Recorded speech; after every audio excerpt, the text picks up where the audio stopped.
The year was 1939, the month January. We're still some months away from the Second World War, but tensions are on the rise. Hitler and Nazi Germany were looking to expand. They set their eyes on Poland. Amid all this, Hitler decided to address his parliament, the Reichstag. His propaganda minister helped write his speech, the notorious Joseph Goebbels. And this is what he said. Wenn es dem internationalen Finanzjudentum in und außerhalb Europas gelingen sollte, die Völker noch einmal in einen Weltkrieg zu stürzen, dann wird das Ergebnis nicht die Bolschewisierung der Erde und damit der Sieg des Judentums sein, sondern die Vernichtung der jüdischen Rasse in Europa. Hitler warned of annihilating European Jews, and he very nearly did that. The Nazis killed 6 million Jews in the Holocaust. Yet, Hitler did not start this hatred. Hatred for Jews is often called the most ancient hatred, the oldest form of discrimination. Today we call it anti-Semitism. In each period of history, it took different forms, Hitler being the most hateful one. He converted anti-Semitism into genocide, which makes you wonder, how did it all begin? Why have Jews been historically targeted? And why does it prevail today? Time for a flashback.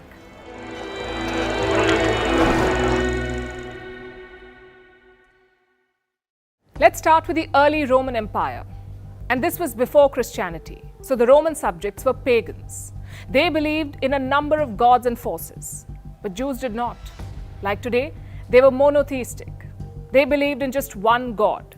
So the Romans were suspicious. Everything about the Jews seemed like a red flag to them. They wouldn't intermarry, they observed Sabbath, and they circumcised their young. Today, if you don't understand something, you learn about it. But this was the 1st century BC. If you did not understand something, you villainized it.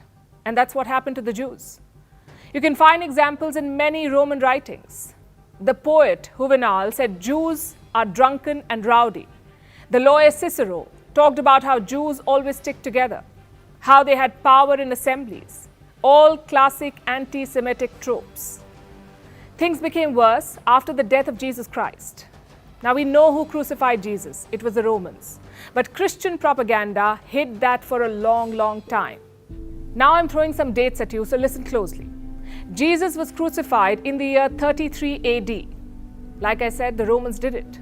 Years later, in 70 AD, the Romans destroyed the Temple of Jerusalem. It was like a watershed moment. Christians and Jews saw it as divine punishment. The New Testament reflected that. Instead of the Romans, it now blamed the Jews. Jews were depicted as killers of Jesus. It's a myth, an absolute falsehood. But back then, people believed it. In fact, why back then? Even today, many people believe it. Such sentiments led to a religious rivalry, Christians versus Jews. And the church played a key role in this. They taught all kinds of anti-Semitic things, like Jews had no reason to exist anymore. Their whole job was to prepare for Jesus Christ's arrival. And since that was done, Jews had nothing more to do. Their existence was seen as an anomaly. Many of them were forced to flee. But fleeing did not mean a life of freedom. Anti-Semitism followed them. In 312 AD, Rome moved closer to Christianity. Their emperor, Constantine, converted. And pretty soon the Roman Empire became Christian. So the church now had more powers. It could influence the emperor. As a result, new laws were created. Jews were shunned to the margins of society. They were also denied basic rights and freedoms. In some places, Jews had to wear markers, like a yellow badge or a hat called Hodenhut. The idea was to identify and stay away from them. Remember, all this was over religion because the Jews refused to accept Christianity. And propaganda played an important role in this hatred. I'll give you some examples. In 1144, a 12-year-old boy was found murdered in Norwich. His name was William. There was no evidence of who killed him, no leads, so the case was a dead end. But 4 years later, a monk turned up in Norwich and he said the Jews had killed William. And that allegation was like a spark. Pretty soon, everyone pointed fingers at Jews. They were accused of blood libel, of killing Christian boys and using their blood for rituals. Today we call all of this fake news. Another example is from the Black Death, the plague in the 14th century. Christians said it was the work of the devil.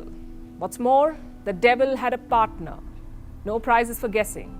The Jews. They were accused of poisoning the wells in Europe. And none of this is backed by proof. But enough people said it, so it became a fact, much like propaganda today. In most of these cases, there was a logical explanation. The whole thing about Jewish money lenders. They were shown as evil and cunning, as hoarding more and more wealth. Even writers of this time fell for this trope, like William Shakespeare. You may have heard of his play, The Merchant of Venice. It has a Jewish lender. His name is Shylock. Shylock lends money to the Christian protagonist. He gives it on one condition. If the money is not repaid, Shylock will take a pound of his flesh. And guess how the play ends? In Shylock's defeat, he ends up converting to Christianity. But have you wondered why Jews ended up as money lenders in the first place? Because Christians refused to do it. In early Christianity, lending for interest was forbidden, but someone had to do it, and that someone was the Jews. It wasn't some devious plan to conquer the world, it was just economics. But European leaders never understood that. They feared and persecuted the Jews. They were banished from European kingdoms. In the year 1290, Jews were expelled from Britain. In 1306, from France. In 1348, from Switzerland. And in 1394, from Germany. We are talking about an entire religious group expelled. In many ways, anti-Semitism was a convenient tool. You could use it anywhere. Children going missing? Blame the Jews. Christians not getting rich? Blame the Jews. A deadly plague wiping out your population? Again, blame the Jews. So anti-Semitism became the answer to Europe's problems. An easy and hateful answer. Things improved slightly in the 1700s. This was the age of enlightenment, also the time of the French Revolution. So freedom and science were the catchphrases. Thus Jews were emancipated. They became citizens for the first time. Yet anti-Semitism persisted. Citizenship did not guarantee equal rights for Jews. In many places, they were second-class citizens. And until now, anti-Semitism was based on religion. It was Christianity versus Judaism. But in 1859, that changed. Charles Darwin published his book on evolution. It talked about survival of the fittest. Now, Darwin's theory was about organisms. Some beat their surroundings to reproduce. Others perished. That's what he said. But some thinkers applied Darwin's theory to race. They said some races are superior. Others, like the Jews, are not. They were not fit to survive. It was around this time that the word anti-Semitism emerged. Until then, Jewish hatred had no single term. It was first used by a German journalist, Wilhelm Marr. He represented a new sort of Jewish hatred. It wasn't just about killing Christ or kidnapping Christian children.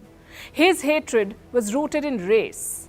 He believed Jews could change the racial structure of Germany. And Hitler used this theory later on. Such beliefs led to violence across Europe. Take the Russian Revolution, for example. It was followed by hundreds of Jewish pogroms. Between 30 and 70,000 Ukrainian Jews were killed. Same in Poland and Belarus. Nazi Germany was the culmination of everything we've just said, of centuries of anti-Semitism. Hitler blamed Jews for Germany's defeat in the First World War. He wanted a pure Aryan Germany. At first, his policies were focused on marginalization. Jews were fired from government services, their businesses were shut down. But after 1939, the policy changed. It wasn't marginalization anymore, it was extermination. What Hitler called the final solution to the Jewish problem. Millions of Jews were packed off to killing centers. 6 million were murdered. It's one of the darkest chapters in human history. Have things improved since then? Well, the church has tried to make amends. It exonerated Jews for the murder of Jesus Christ. Pope John Paul II played a key role in this outreach. He visited a synagogue in 1986. He also established the Vatican's relationship with Israel. Later, the Pope visited Israel's Holocaust Museum. He said anti-Semitism is anti-Christian, yet it thrives. In 2017, neo-Nazis marched through the US town of Charlottesville. They carried Nazi flags. Their chant was this: Jews will not replace us. Anti-Semitism has become a rallying call for Western far-right leaders. It increases whenever Israel is at war. Now, just to be clear, criticizing Israel is not automatically anti-Semitic. But if that criticism is based on race or religion, it can be. Looking back, what Europe did to Jews was unforgivable, but it's also a lesson.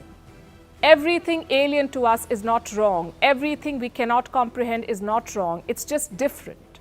And that is the beauty of life and humanity. The world should try to understand and value such differences, not stigmatize them. That's the best tribute we can give as humans to those millions of Jews, to make sure that no one goes through that pain again.